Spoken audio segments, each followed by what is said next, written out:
Saya mau sharing sebuah kesaksian yang menarik, yang unik, yang saya alami. Jadi beberapa bulan terakhir ini saya lagi hobi berlari, ya. Saya hobi lari dan waktu itu sekitar seminggu yang lalu kurang lebih, saya sedang latihan temporan di Universitas Palangkaraya. Jadi ada sebuah track yang dimana di situ biasanya orang jogging dan saya latihan lari di situ. Ketika saya latihan lari, latihan tempo, lalu ada bagian di mana saya recovery, saya jalan kaki, dan ketika saya jalan kaki, tiba-tiba saya lihat di depan saya itu ada anak ular kecil sedang mencoba untuk menyeberang jalan. Saya kaget kan ya ketika melihat ada ular kecil di depan saya mau menyeberang jalan. Nah, tapi ada kejadian yang aneh waktu saya melihat ular itu. Saya melihat ular itu mencoba berusaha keras meliuk-liukkan badannya supaya dia bisa menyeberang jalan di depan saya ya. Tapi anehnya ular itu dia mencoba meliuk-liukkan badannya begitu keras, berusaha keras, tapi dia nggak bisa maju-maju gitu ya.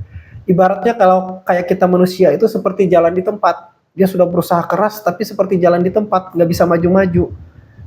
Nah, akhirnya, wah ini kesempatan buat saya untuk lewat. Saya pikir seperti gitu kan. Akhirnya saya ambil ke kanan dikit dan saya lewat ular tersebut gitu ya. Saya melewati anak ular tersebut. Lalu setelah saya melewati, ular itu langsung balik lagi ke selokan karena dia nggak bisa maju-maju gitu. Padahal jalannya datar. Kalau sering sih saya melihat ular menyeberang jalan gitu ya. Tapi uniknya ular yang satu ini dia mencoba meliuk-liuk tapi nggak bisa maju-maju seperti orang yang jalan di tempat. Nah jadi saya merasa di sini ada perlindungan Tuhan, proteksi Tuhan sehingga saya bisa menyeberang tanpa dipatuk ular atau semacamnya. Dan mungkin juga ada makna profetiknya mungkin ya.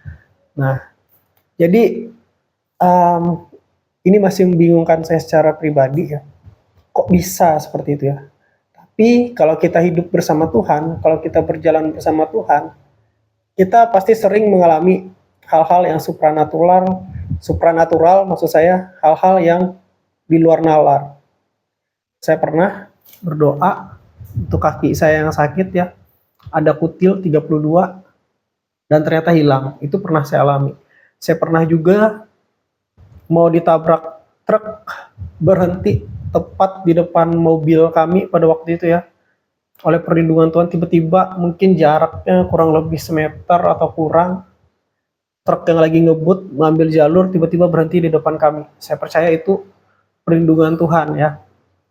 Dan saya juga pernah juga ditabrak mobil Avanza dari belakang, tapi di motor nggak ada kerusakan, padahal ada bunyi yang keras seperti itu ya.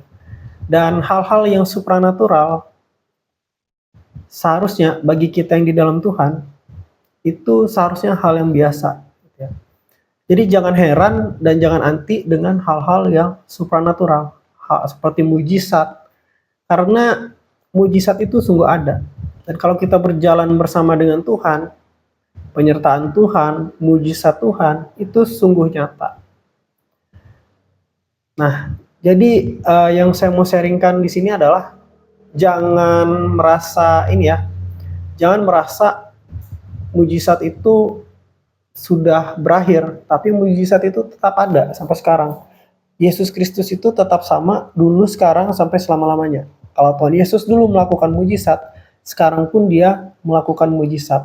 Kalau dulu para rasul, para nabi, mereka mengalami mujizat Tuhan, kita yang hidup bersama dengan Tuhan, berjalan dengan Tuhan, kita pun bisa mengalami mujizat dalam kehidupan kita. Tentu sesuai dengan otoritas Tuhan. Mujizat itu tergantung dengan otoritas Tuhan ya, bukan dari kita. Sumbernya bukan dari kita, tetapi dari Tuhan. Nah, jadi hari ini saya mau sharing ya. Jangan ragukan mujizat Tuhan. Mujizat Tuhan itu masih ada. Dan pertolongan Tuhan itu sungguh nyata dalam kehidupan kita. Kalau saya mau bersaksi tentang keajaiban Tuhan dalam hidup saya, ada banyak sekali. Saya nggak punya banyak waktu untuk itu.